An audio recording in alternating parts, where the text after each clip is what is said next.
back in Thornton-le-Dale, more stock has arrived. All the way from Millen in Cumbria. On the load, a couple of Cortinas and 2 Triumphs, but getting them back to Yorkshire has been a bit of a drama. We've had a real good trip. As luck would have it, we had a tyre pop. My first sort of thought was look in the mirror, see if I could see out.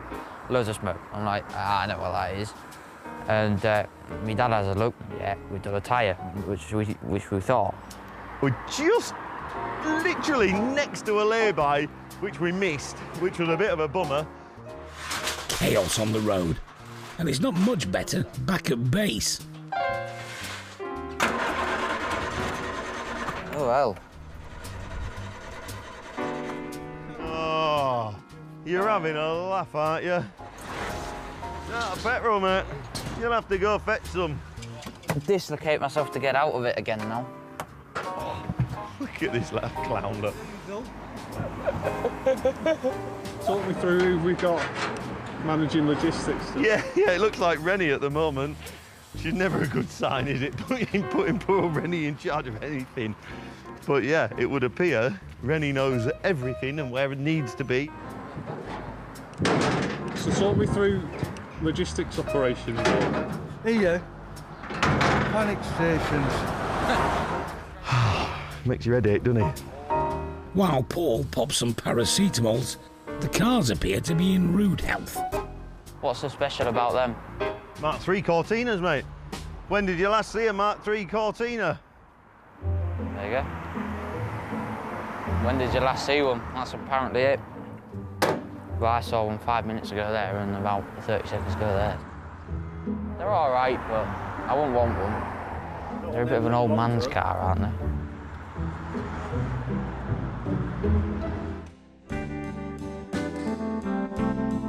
The doors are open, and the browsers are having their taste buds tickled.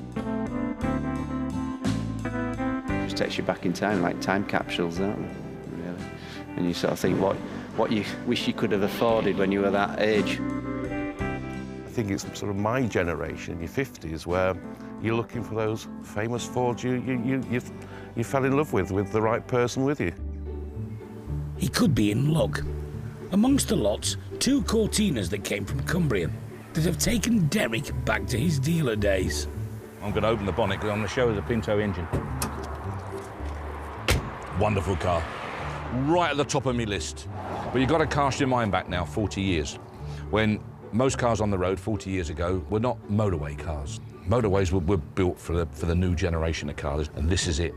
So when these came out in 1970, 71, they were the car that would comfortably drive up and down that motorway, day in, day out, at motorway speeds.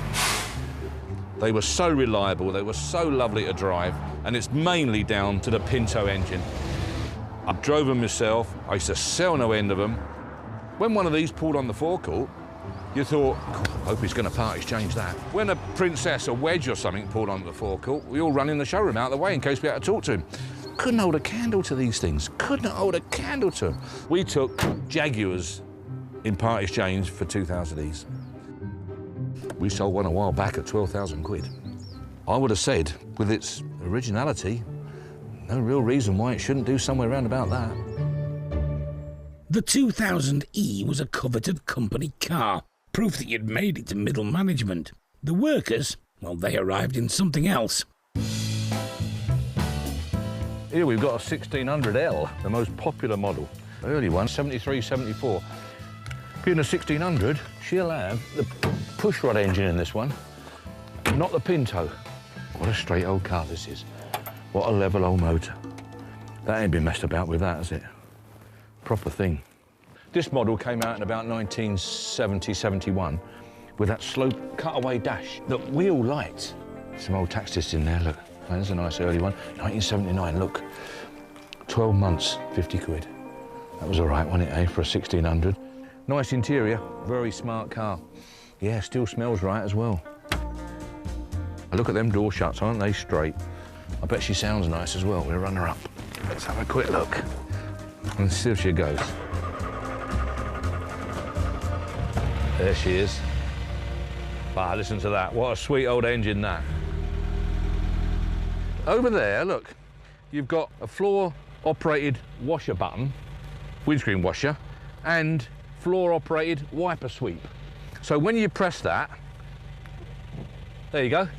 You got a washer and a wiper on one sweep. That's novelty, you see, isn't it? Silly little thing like that would have almost closed the deal. It would have impressed someone. But like this, I actually, to be perfectly frank with you, I rate, the condition-wise, I rate this better than the 2000E.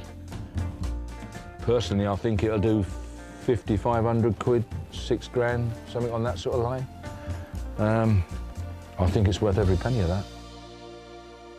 that. 68 Volvo P1800S, oh, what a car, what a car. Amongst the hundreds of cars still to shift, 2 iconic Fords that came in on a haul from Cumbria. 1973 Cortina 1.6L. There we are. Where are we going to be on that? £5,000 and away then. 5,200, 5,004, 5,006, at 5.8, £6,000 on the phone. £6,000 with us. 6.2 on the internet. At 6,004, 6.6, 6.8's just gone. 7,000 on the web. £7,000 and 1. 7,002, 7.4, 7,005. At 7,600. 7.6 with us, our bid is 7.6. At £7,700 bid. At £7,700. Are we all done then? At 7,007. That's one down. It's been snapped up by serial car buyer Anthony Meakin, who's now got so many motors he needs a warehouse to keep them in. Next up, another Cortina, the 1600L's executive cousin.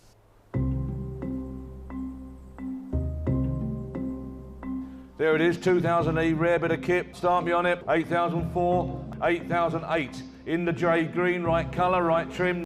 9,000, 9.4, 9,006, 9.8 on the internet, 9.8, £10,000, 10.2, 10,200, 10.4, 10.6 on the telephone, 11,000, 11.2, 11.4, 11.6, 11.8, 12, 12.2, 12,006, 12.8, telephones out, back in, 13, 13.2 on the net, 13.4, you're out Meg, 13.6, internet's buying, 14,002, don't see many like this, 14.6, 14.8, 14.8, 15, 15.4.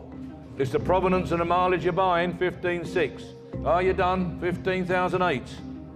9, she says, 15.9. 16, on its way then, 16.2. 16.3, she says. 16.5. And 6, 16.6 on the net. 17. 17? Yeah. 17. 17,000. 17.1. 17.1. Sorry. 17.1. 17.1 and going then. Sold 17.1. Well done. Well done. Excellent. It's one of the deals of the day. The shiny Cortina busts its 10 grand reserve by more than £7,000. It's now being lovingly looked after by a collector in the northeast of Scotland.